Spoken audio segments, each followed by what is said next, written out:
Bonjour à tous, c'est le live quotidien, sauf que c'est pas 19h, c'est 20h30 là, en France, donc 19h30 en Algérie. Et comme d'habitude, trois petites choses, je vais essayer de ne pas être trop long, mais c'est pas gagné quand même. La première, c'est un long message d'une enfant de pied noir que j'ai reçu aujourd'hui. Alors j'ai un petit peu coupé, j'allais dire, certaines choses, mais franchement, ça vaut le coup parce qu'il y a tout un trajet qui est très reconnaissable, hein. Puis, évidemment, les patios. Alors, on m'a dit qu'il fallait pas dire patio. Enfin, on me l'a dit il y a un certain temps, mais comme j'avais l'habitude de dire patio, moi, j'ai toujours dit patio. J'ai du mal à dire patio. Donc, si vous entendez patio de temps en temps, vous essayez de ne pas crier, hein, c'est bien patio. Ensuite, une dernière fois, c'est un message que j'ai reçu cette fois-ci d'un Oranais qui habite à Bordeaux, là. Et vous allez voir que c'est un message qui est quand même super intéressant. Donc, j'attaque avec le message que j'ai reçu d'une enfant de pied noir. Je vous le lis. Bonjour Paul, je vais essayer de faire le plus court possible, mais ça ne va pas être facile. Je suis né à Nîmes en juillet 63, donc après 62. J'ai pendant toute mon enfance baigné dans la nostalgie de l'Algérie que mes parents ont dû quitter de façon précipitée, notamment compte tenu des activités de mon père. Employé à la SNCF, il a subi à son arrivée des humiliations terribles car les cheminots était majoritairement communiste dans le sud de la France, ce qui n'a pas arrangé son moral et agi sur son caractère. Alors c'est marrant, hein, parce que moi j'ai mon grand-père paternel qui était cheminot aussi, et évidemment il s'est retrouvé dans le même cas, c'est-à-dire que les cheminots étaient très communistes, et ça n'a pas été simple pour les pieds noirs de venir s'intégrer dans ce milieu-là en tout cas, hein. Mes ancêtres venaient d'Espagne et se sont mariés entre espagnols, ou du moins espagnols devenus français. Salut Marie-Ange. Comme toi, j'ai été simplement baptisé, et quand mon père est décédé en 97, j'ai commencé à aller dans les églises, et à chaque fois, encore maintenant, je pleure. Et comme tu l'as si bien décrit, l'intérêt pour mes racines a débuté réellement à partir de ce décès. Salut Nathalie. euh, Bon, ça confirme encore ce que je dis. Alors je pense que ça n'existe pas dans tous les cas quand même, mais c'est bien souvent quand il y a un parent ou un grand-parent qui meurt que je ne sais pas trop ce qui se passe dans la psychologie. Il y a un déblocage et on a l'Algérie qui remonte. Donc son cas-là, c'était exactement ce qui s'est passé. Il y a son père qui meurt en 97 et hop, il y a l'Algérie qui remonte. En même temps, jusqu'à 34 ans, je n'étais pas complètement insensible à la douleur de mes parents. Mais en me rapprochant de ma mère, car quand on perd un parent, on est plus proche de celui qui reste, il me semble, et ma mère ayant 38 ans de différence d'âge avec moi, forcément, ses souvenirs les plus lointains revenaient de plus en plus, et elle avait envie d'en parler. Bonjour Martine, c'est de toi dont je parle ici. J'ai fait un petit voyage avec elle. Il y avait dans l'autocar avec nous un couple dont la femme racontait sa jeunesse. À un moment donné, j'ai attendu 1 an pour pouvoir me fiancer, tout ça pour ses pieds noirs. Avec un air si haineux que je n'ai pas pu résister, j'ai fait savoir qui j'étais. S'en est suivi une discussion animée. Salut Eveneg, salut Dominique. À partir de là, voilà. Alors ça, je voulais juste dire qu'en effet, au niveau pieds noirs, très souvent, il y a vraiment une image qui est collée et qui est très négative et qu'il est très difficile d'arriver à dégager, hein. Salut Charo. À partir de là, j'ai compris le malaise et je me suis mis à la place de ma mère. Quelle injustice. Depuis, je n'ai cessé d'essayer d'informer comme je peux, les métropolitains de ce que je pense être la vérité, espérant qu'un jour, dans les médias, serait plus juste envers eux. Mais cela ne se produit pas. Donc ça, c'est sûr qu'il y a une image dans les médias des pieds noirs qui est extrêmement négative et que c'est très compliqué. Salut Dan. Très compliqué d'arriver à s'en sortir. Je reprends à mon compte la souffrance des pieds noirs, mais je sens bien que cela m'empêche de vivre. En cela, je suis différente de toi, c'est-à-dire de moi, et je t'admire de pouvoir sympathiser avec des Algériens sans arrière-pensée.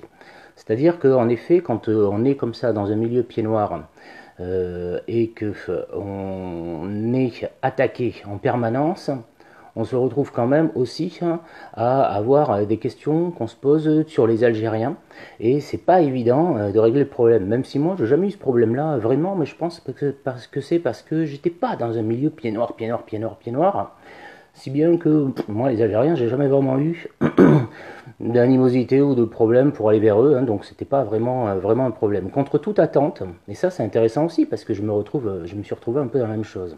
Contre toute attente, du temps où mon père était encore là, ma meilleure amie était kabyle. Ça me rappelle ma sœur, dont la meilleure amie est marocaine. C'est-à-dire qu'on se retrouve bien souvent sur la même longueur d'onde avec ces personnes-là, et on se retrouve amis, sauf que quand on est jeune, on se rend même pas compte qu'en fait sa meilleure amie, elle est kabyle ou elle est marocaine, des choses comme ça, et c'est après qu'on fait retour et qu'on se dit, ah ouais d'accord.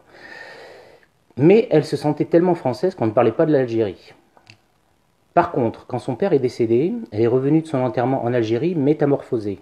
Tout était bien là-bas, et nous avons eu des conversations au sujet de l'indépendance. Elle excusait la violence du FLN, seule voie selon elle pour obtenir l'indépendance. Impossible de discuter objectivement avec elle, notre amitié de 15 ans s'est terminée là. Alors c'est marrant parce que moi j'ai été très proche d'une Kabyle pendant... Salut, oui, j'ai été très proche d'une Kabyle pendant 6 mois à peu près. Et évidemment, on a pas mal discuté. Hein. Donc, elle m'expliquait, déjà, le problème kabyle, ce qui n'est pas négligeable. Hein. Le kabyle, entre les Kabyles et les Arabes, ça frite un petit peu quand même.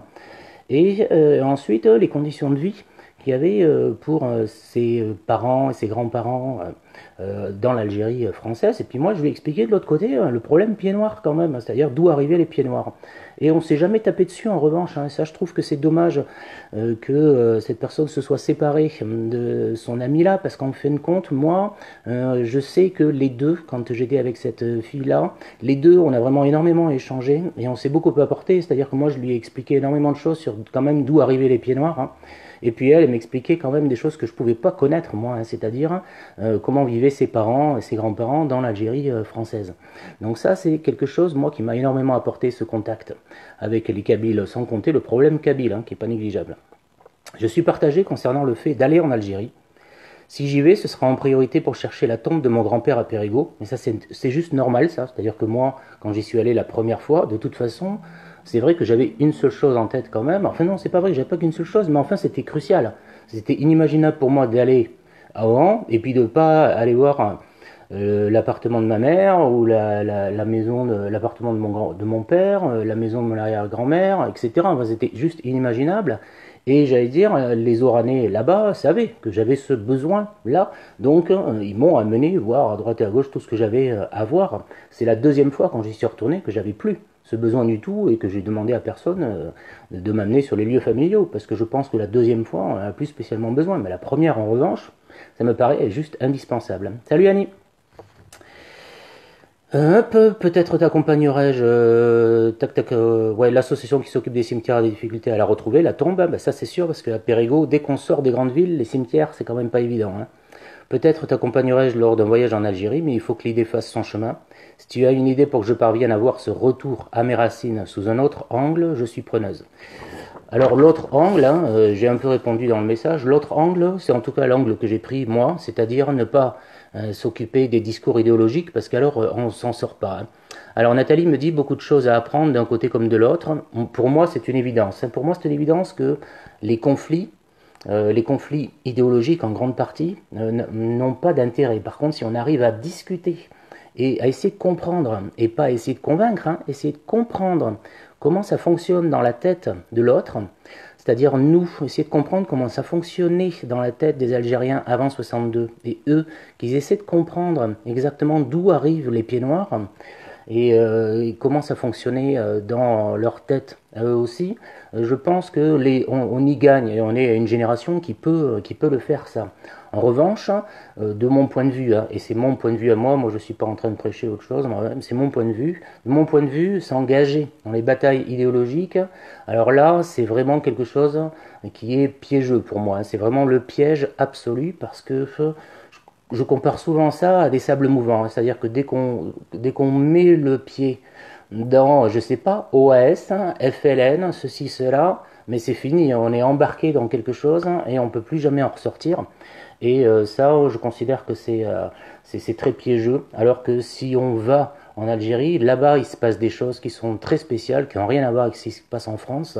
Et quand on revient, on se dit, bon, ben c'est bon, hein. Tout le monde m'a dit, je suis chez moi. Alors, je suis chez moi, c'est entre guillemets, évidemment, mais enfin, bon, on se sent tellement légitime quand on arrive là-bas, parce que les gens, ben, ils nous disent, viens, je vais te montrer où habiter ta mère, ton père, ta grand-mère et tout ça. De toute façon, ils sont nés là, c'est normal que tu aies envie de les voir, de voir où est-ce qu'ils habitaient. T'es chez toi, ceci, cela, enfin, on se sent tellement légitime en fin de compte là-bas, alors qu'ici on se sent complètement illégitime, on se dit, bon, mais c'est sûr, moi je vais aller là-bas et puis terminer. Hein. Alors Dan me dit terraminé, sable mouvant, quel programme? Ça c'est sûr que pour moi tout ça est du terraminé, du sable mouvant, tout ce qu'on veut, et que le seul chemin que j'ai trouvé pour me guérir un tout petit peu, c'est d'aller en Algérie. Parce que là-bas, en revanche, les choses sont infiniment plus simples et les gens sont très, très accueillants, et finalement on ressort de là en se disant, bon ben si eux ils considèrent que c'est normal que j'ai envie d'aller là-bas, je vois pas pourquoi ici, là, tout le monde m'empêche de considérer les choses comme ça. Voilà, bon, allez, on attaque les patios. Donc si je dis patio, c'est pas bon, hein. Alors Dan m'écrivait hier dans un message, un dicton circulait là-bas, dans les patios.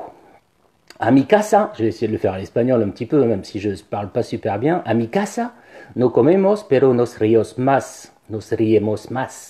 C'est-à-dire, a mi casa, chez nous, no comemos, on mange pas beaucoup, pero nos riemos más. Par contre, on rit beaucoup. Nathalie, on est perdant, on n'a pas vécu, on est sur le plan identité, ce sont des faits de guerre que seuls ceux qui étaient encore peuvent expliquer. Bon, je suis d'accord avec tout ça. Donc, a mi casa, no comemos, pero nos riemos más. C'est-à-dire, en fait, dans les patios, hein, il n'y a pas beaucoup d'argent, les gens, ils étaient quand même assez modestes. Par contre, ils avaient le rire facile. Voilà l'esprit du patio. Il me dit, la bonne humeur, le rire pour oublier les peines. Bon, je suis d'accord avec ça, évidemment. Et alors, un patio, j'avais trouvé ça. Ça, c'est une peinture qui a été faite par Martin Ruiz, si je me rappelle bien, parce que j'ai oublié de regarder un petit peu le nom de ce peintre-là, je me l'étais mis en tête, hein. C'est vraiment de mémoire d'il y a 2 ou 3 ans, ça, Martin Ruiz. C'est de la famille Ruiz, je crois, un cousin, quelque chose comme ça, qui a peint ça. Et alors ça, c'est un patio, on ne peut pas faire mieux. Et alors, quand j'avais plongé dans quelque chose que vous connaissez, Gilbert Espinal, hein, je vais essayer de ne pas dire n'importe quoi, Gilbert Espinal. Ça, c'est un livre que j'ai retrouvé dans la bibliothèque de ma mère. Alors, Louis me dit patio. Alors, il y en a plein qui m'ont dit patio, hein, qu'il fallait surtout pas que je dise patio. Alors, moi, je disais patio depuis toujours, mais il y en a plein qui m'ont dit, il faut jamais dire patio, il faut dire patio. Alors, il faut vous mettre d'accord, hein, parce que moi, sinon, je vais jamais m'en sortir. Grande famille, solidarité, me dit Marie-Ange. Oui, bon, ça, c'est la logique du patio. Oui, Martin Ruiz, c'est ça. Merci, Annie. Tu me précises si c'est un cousin des Ruiz, Sauveur, Mathias et tout ça. Je crois que qu'ils sont liés, hein. Tu vas me dire ça. Et alors, donc, évidemment, Gilbert Espinal, il a écrit une nouvelle oranaise là. Ma mère, elle a récupéré ça. Et alors, elle l'a quand même récupéré en 83. Hein. Ça veut dire qu'en 83, elle est allée se chercher les nouvelles oranaises de Gilbert Espinal qui étaient rééditées. Donc ça l'a travaillé encore un peu, même si moi je voyais strictement rien. Mais évidemment, ce qui est connu le plus de lui, c'est le patio, ou le patio, hein, je ne sais pas comment je vais dire du coup. Non, pas patio. Ah, donc le patio. Voilà, donc le patio Angustias. Patio Angustias. C'est ça qu'il a écrit, et manifestement, cousin germain. Ok, donc Martin Ruiz, cousin germain, c'est ce qui me semblait, de Mathias, Sauveur et les 2 autres dont je ne me rappelle plus le prénom. Donc, il écrivait le patio Angustias, et il me semble que les souvenirs que j'avais, c'est que c'était diffusé à la radio, à Oran. Et Dan m'a dit hier, je ne sais pas si c'était diffusé à la radio, mais en tout cas, il y avait une troupe oranaise qui diffusait même un feuilleton à la télévision. C'est-à-dire qu'il jouait une pièce de théâtre et que c'était diffusé à la télévision depuis les antennes de la cité Perret. Donc Louis, ça c'est en train de se battre sur les patios et les patios. Ah, j'ai quand même l'impression que les patios gagnent hein, sur les patios, Louis. Tu devrais faire gaffe. Hein. Donc, dans la présentation... Alors oui, me dit Evenek à la télévision. Donc moi j'ai toujours cru que c'était à la radio, que les gens l'écoutaient à la radio, le patio Angustias, et puis je m'aperçois qu'en fait il y en a qui le voyaient à la télévision. Donc voilà, à la télévision il y a une troupe oranaise manifestement qui jouait ça, puis les gens regardaient ça. Et alors dans la présentation, quand la pièce de théâtre démarre du patio à Angustias, dans la présentation, Gilbert Espinal, il présente ce que c'est qu'un patio. Et alors c'est incroyable, hein. Oui, moi aussi, Nathalie, je disais patio, mais je dis plus patio. Et qu'est-ce qu'on rigolait apparemment? Alors, dans la présentation, il explique le lieu où va se passer toute la pièce de théâtre du patio Angustias. Et il écrit, pour présenter le patio, quelque chose qui ressemble, comme 2 gouttes d'eau, à ça. Hein. Il écrit « La cour représente le patio à Angustias, un vieil immeuble de la Calère ». Alors la seule différence, je pense, c'est qu'en effet, ça a l'air de se passer à la Calère, dans le patio Angustias. Alors il faut se rappeler que la Calère, c'est la partie en fait qui est sur la pente du Murgiaggio, de la colline de Santa Cruz, et que en bas c'est la Marine, et que c'est séparé par la rue de l'Arsenal. Et dès que ça monte un peu, c'est la Calère, et qui n'existe plus actuellement. Hein. Donc manifestement, le patio Angustia, ça se passe quand même à la Calère, donc sur la pente. Au fond, s'étagent sur le flanc de la colline de Santa Cruz d'autres maisons, donc je pense qu'on est vraiment au niveau de la Calère. En espagnol et pied noir, patio. Bon. S'étagent sur le flanc de la colline de Santa Cruz d'autres maisons, balcons fleuris, linge étendu, soleil, la forêt de pins monte jusqu'au fort de Santa Cruz. Tous les appartements des voisins d'Angustias donnent de plein pied sur le patio. Donc tout le monde habite en bas dans le patio, sauf celui de monsieur et madame Sacamuelas, qui est situé à l'étage. Donc vous regardez bien là, hop, il y a en fait les étages. Je reparlerai un peu de ce patio là, parce qu'il est assez connu. C'était des sketchs joués et filmés dans un décor qui ressemble à ton tableau. Voilà, ben je pense. Sur le côté gauche se trouve le logement d'Angustias et Bigoté. Vous devez connaître tout ça, j'imagine. Angustias et Bigoté et de leur fille Martirio. Je le prononce à la française. Hein. Au fond, à gauche, celui de Consuelo. Au fond, à droite, celui d'Amparo et de son mari. Dans l'angle droit se situe la porte d'entrée du patio. Sur le côté droit, un escalier mène à la demeure des Sacamuelos. Donc, là aussi, on a des escaliers qui mènent au premier étage, aux demeures en haut. Bigoté, moustache, d'accord.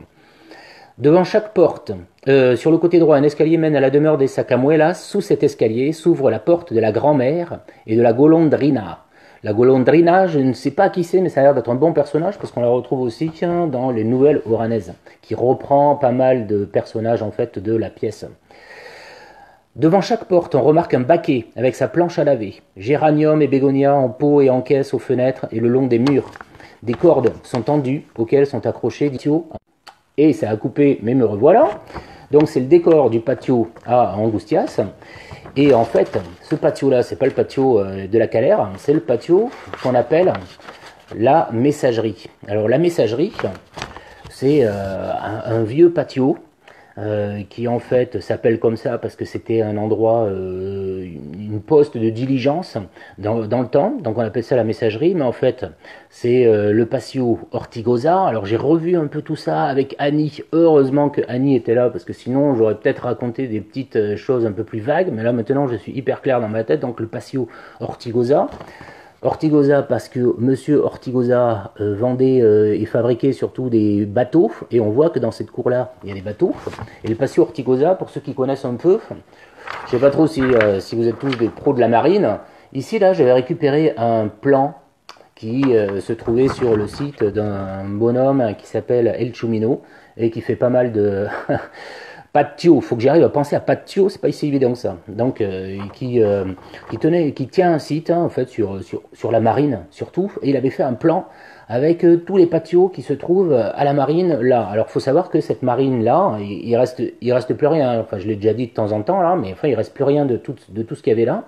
Il n'y a plus que l'école Emra qui est en plein milieu, mais sinon il y avait plein de rues là. Et il y avait plein de patios sur ce plan-là, et encore ça prend qu'une petite zone de la marine, hein, sur ce plan-là, il y en a quasiment déjà une dizaine. Et alors ce qui est intéressant dans ces patios, c'est que en fait ils sont assez longs comme ça, et pour pas mal d'entre eux, ils ont deux entrées. Et ils ont des entrées en fait sur chaque rue. Par exemple, il y a une série de 4 patios qui se trouvent là, tac, ici.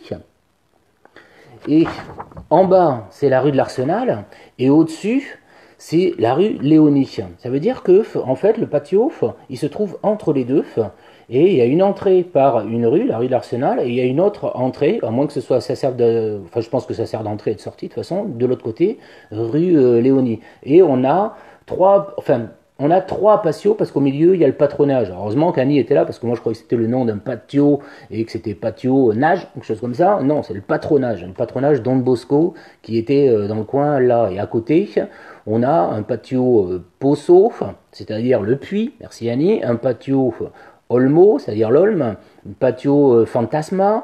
Enfin, il y en a plein comme ça qui sont là avec 2 entrées. Et il va y avoir les gens qui sont là au milieu, et il y a plusieurs appartements dans lesquels se trouvent les personnes.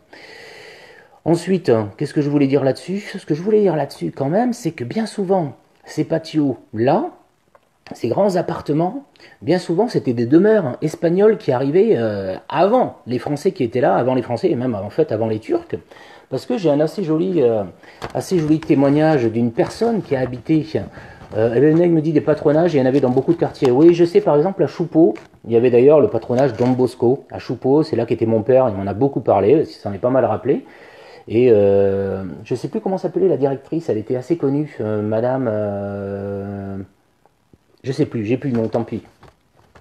Donc le patio de la Fantasma, quelque chose comme ça, ou alors j'ai Pastama, c'est vraiment au choix, il va falloir me dire ça, était situé à la Marine entre le 10 de la rue de l'Arsenal dans sa partie haute et le 19 de la rue Lodi dans sa partie basse. C'est intéressant parce que ça veut dire que le patio, il a la partie haute et la partie basse, parce qu'il faut se rappeler que la Marine est en pente comme ça. Donc il est dans le 19 dans le 10 de la rue de l'Arsenal en haut, dans la rue qui donne vers le haut, et dans le 19 pour la rue qui donne en bas. La rue de Lodi qui donne en bas.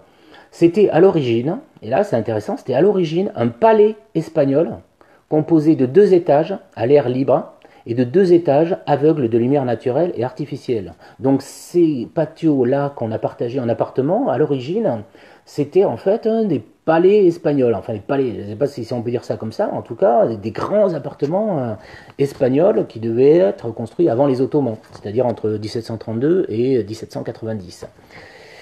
Entre ces 2 parties existait une très belle cour avec un lavoir et un jardin doté d'un puits et 2 bassins d'eau douce provenant des planteurs. Ici, il y a un tableau qui s'est inspiré. Ça doit ressembler donc à l'intérieur du patio Fantasma ou Pastama. Je ne sais pas comment, je ne sais pas, il y en a qui me diront peut-être. Cette construction datait du début du 19e siècle, comme l'attestait une peinture du plafond de ma chambre signée et datée de 1810. Alors 1810, je ne sais pas trop quoi en penser, parce que 1810, si je me rappelle bien quand même, on est avec les Ottomans.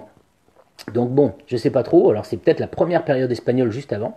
Ce magnifique patio comportait 16 appartements et comprenait dans la rue de Lodi de vastes écuries, transformées plus tard en un atelier de construction de bateaux de pêche, puis en garage pour voitures. Donc c'est pour dire que c'est des grands quand même, hein. C'est pas forcément petit les patios, hein. Ça peut être vraiment grand, puisque dans l'autre patio, Ortigosa, qui s'appelle la Messagerie, ils construisaient des bateaux aussi, hein. Donc c'est vraiment des grands trucs où il y a 16 appartements dedans, hein. Les 2 étages inférieurs étaient constamment dans le noir, immenses en hauteur comme en longueur. Ils étaient impressionnants par la peur et l'angoisse qu'ils communiquaient. Beaucoup d'histoires et de légendes fantasmagoriques se racontaient à propos de ces lieux. Et je me rappelle que, je ne sais plus, le commentaire devait être plus long, parce que j'avais gardé en tête que quand il s'allongeait dans son lit, ce bonhomme-là qui raconte ce souvenir, quand il s'allongeait dans son lit, il avait face à lui une inscription en espagnol avec une date. C'est pour dire que ces patios, pour beaucoup d'entre eux, ils remontent vraiment à loin. En tout cas, c'est quand même un mode de vie très particulier que moi je connaissais pas. Et alors on m'a parlé de patios qui existaient ailleurs qu'à la Marine. Quand j'avais parlé de ces patios il y a 2 ou 3 ans, il y avait quelqu'un qui m'a dit, mais moi, alors je sais plus où, je sais plus dans quel quartier, peut-être à Saint-Eugène, peut-être je sais plus trop, il y avait un patio là-bas. Donc je pense que ça, il n'y avait pas que à la Marine, même si c'est là qu'il y en avait le plus, et à la Calère probablement aussi, mais je pense qu'il y en avait ailleurs aussi, dans le centre-ville, alors pas dans le centre-centre, ça m'étonnerait, mais enfin dans les quartiers autour du centre, je pense qu'il y avait des patios. Et je sais qu'il y en avait aussi à Sidi-El-Ouari, Bel Air, voilà, Bel Air, peut-être qu'à Bel Air, en effet, il y avait des patios aussi, donc je pense que c'est quand même des éléments... il y en avait un à Choupeau avec au moins 20 familles. Bah tu vois, je sais pas, il faudra que j'aille faire un tour, que je me renseigne sur ces patios, parce que manifestement, il n'y en avait pas que là, hein. Et ils existent encore, ça c'est possible. Et à Delmonte, bon, manifestement, voilà, des patios, il y en avait, clairement à la Marine, à la Calère, et puis j'en ai vu à Sidi El Ouari quand j'y suis allé. On est rentré dans un patio que je connaissais pas du tout, mais qui était super beau, hein, parce qu'il était très coloré à l'intérieur. On était, je crois, au niveau du boulevard Oudinot, et on est rentré dans un petit endroit sur la droite, et hop, on est rentré dans un patio là et je me suis dit, mais il y en a partout en fait, hein. Et le mec me dit, il était mitoyen avec notre maison, et certains soirs, c'était pire que le patio Angustia. Donc, voilà pour les patios. Je crois que je ne vais pas faire plus long parce que je suis déjà à 24 minutes. Je sais plus si j'avais autre chose à dire sur les patios. Non, je pense pas que j'ai dit tout ce que je voulais dire. Donc, dernier petit point. Dernier petit point, c'est un message que je reçois d'un Oranais aujourd'hui, qui me dit: Bonjour, j'ai 40 ans, je suis né à Oran en 1976. Et Beveneg, en 2010, celui de Choupeau existait encore, c'est grâce à lui que j'ai retrouvé notre maison. T'étais où à Choupeau, Beveneg? Mon père, il était à Choupeau, cours avenue Aristide Briand, au coin avec la rue du Foyer Oranais. Il y avait un immeuble là qui s'appelait l'immeuble Muller, apparemment, où il y avait 3 étages, quelque chose comme ça. Il était là. Je suis arrivé à Bordeaux en 1992, donc j'avais 16 ans et j'étais encore mineur. Actuellement, je suis commerçant dans les marchés de plein air et je vends tout ce qui est oriental, comme par exemple les olives, épices, fruits secs, etc., d'où je rencontre beaucoup de pieds noirs. Je ne sais pas pourquoi, mais je me sens très proche d'eux. Mes parents en gardent de très bons souvenirs et moi-même, j'ai beaucoup aidé certains pieds noirs à revenir chez eux, tout simplement les accueillir chez moi à Oran et en même temps faire le guide, ou bien les envoyer chez moi quand je ne suis pas là-bas et leur organiser tout un parcours, et tout cela sans rien demander en retour, je ne sais pas pourquoi, comme je vous ai dit, tout simplement comme ça. J'ai même pensé, il n'y a pas longtemps, à faire une association et organiser des circuits, pas plus de 10 personnes. Bon voilà, j'ai tellement à dire. Écoutez, en tant qu'amoureux d'Oran, si je peux vous apporter ma pierre à l'édifice, je suis à votre disposition. Et encore merci pour ce que vous faites et ce que vous êtes. À bientôt. C'est un drôle de témoignage quand même, selon moi en tout cas. C'est un Oranais qui habite à Bordeaux là et qui est commerçant donc, et qui entre tout de suite en affinité très forte avec les pieds noirs et qui éprouve même le besoin de organiser leur séjour à Oran pour les aider à retrouver leur maison et puis les guider, les promener à Oran et tout ça. Et qui cherche même à créer une association pour faire un petit truc avec 10 personnes et qui me propose son aide si je veux faire quelque chose moi aussi. Bon, autant dire que ça me questionne, hein, parce qu'il se retrouve, lui, j'allais presque dire, mais comme moi, dans le même truc que moi. Martine, ce serait bien que les Algériens disent ouvertement pourquoi ils ont de bons souvenirs des pieds noirs, pour contrecarrer l'étiquette d'oppresseur qu'on leur donne et qui nous fait du tort. Ouais, attends, faut que je lise la suite. Bonne initiative que cette association. C'est sûr, hein, c'est sûr que ce serait bien. Moi, je suis en train de me dire... je suis en train de dire, ce dont je suis sûr, c'est qu'en Algérie, là-bas, de toute façon, il y a énormément de monde qui est, qui a une bonne image des pieds noirs. C'est pas un vrai problème. Le vrai problème, il est en France. Ça, par contre, en France, ça pose problème. Mais ça pose problème pour une toute petite marge d'Algériens. Parce qu'en vérité, quand on commence à discuter, à en rencontrer à droite à gauche, on se rend compte qu'ils n'ont pas plus de problèmes que les Algériens qui sont en Algérie là-bas avec les pieds noirs. C'est quelques personnes comme ça qui, en effet, vont taper. Mais j'allais dire, des pieds noirs aussi de leur côté qui me tapent dessus, j'en ai. Et j'en ai eu aujourd'hui. Donc, c'est quand même assez... compliqué. Mais en vérité, moi, il suffit que je commence à faire des vidéos comme ça et je me retrouve avec des Algériens qui me voient, qui m'écoutent, qui sont d'accord avec moi et qui me tapent à ma porte et qui disent coucou. Donc c'est quand même quelque chose. Eveneg, on a été beaucoup mieux reçus à Oran qu'à Saïda où les regards en disaient long sur notre venue. Bon, moi je sais pas après. Parce que moi, j'ai été quand même reçu partout. Hein. C'est-à-dire, j'étais à Rio Salado, j'étais à Tlemcen, à Mambo-Adjar. Je n'ai pas eu de regard posé sur moi. Bon, en même temps, moi, je suis plus jeune. Hein, donc, peut-être que si vous arrivez avec vos cheveux blancs et tout, peut-être qu'il y en a qui vont vous regarder de travers. Mais franchement, moi, j'ai pas eu ce sentiment-là nulle part. Hein, nulle part. Hein. Moi, ma question, c'est plus du tout à propos des Algériens d'Algérie. Hein. Ma question, c'est à propos des Algériens de France. Les Français métropolitains sont les vrais responsables des injustices et pas les pieds noirs. Bon, ben après tout ça, Martine, c'est de la politique. Je veux pas trop rentrer là-dedans moi parce que sinon, je te l'ai déjà dit, ça va partir en vrille et en fait, ça va être contre-productif. Et ça, moi. J'ai vraiment pu tester que c'était contre-productif. C'est-à-dire que dès qu'on part dans la politique, qu'on part dans certaines revendications, en vérité, on s'enferme dans quelque chose et on plonge dans les sables mouvants et on n'arrive plus à se sortir des sables mouvants. Or moi je me rends compte avec tous les lives que je fais là, qu'il y a énormément d'Algériens qui en fin de compte n'ont pas la volonté de me prouver ou de me convaincre de quoi que ce soit. La seule chose qu'ils veulent, c'est m'aider à moi, aller en Algérie et tout ça. Et je trouve que ça, c'est encore la meilleure attitude. Après, convaincre les Français que les pieds noirs sont pas aussi horribles que ce qu'on veut bien dire partout, oui, j'aimerais bien. Mais alors ça, pour moi, j'ai laissé tomber parce que de toute façon, je pense que c'est encore trop frais. Je pense que c'est encore trop frais comme histoire. Que pour moi, tout ça, c'est dans 50 ans que ça se réglera, mais dans 50 ans, je serai plus là. Mais là, ça bout dans tous les sens. C'est juste impossible à régler comme problème.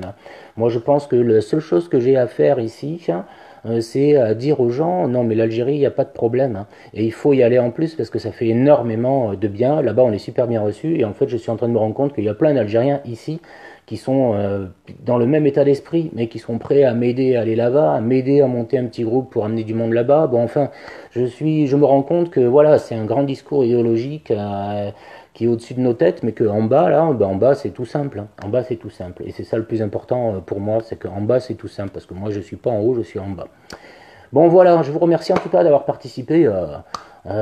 Aussi bien ce soir, j'ai eu plein de témoignages, plein de petites choses, et puis des patios. Donc je vais vous laisser parce que j'ai eu un coup de fil en même temps assez important et je voulais pas le rater, mais je l'ai raté quand même, donc je vais rappeler. Et je vous salue, je vous dis merci d'avoir été là, je vous embrasse et je vous dis à demain. Alors demain 20h30 pareil, je suis un peu coincé à 19h, donc 20h30 pareil. Ensuite mercredi 19h normalement c'est bon. Je vous dis ciao et donc à demain.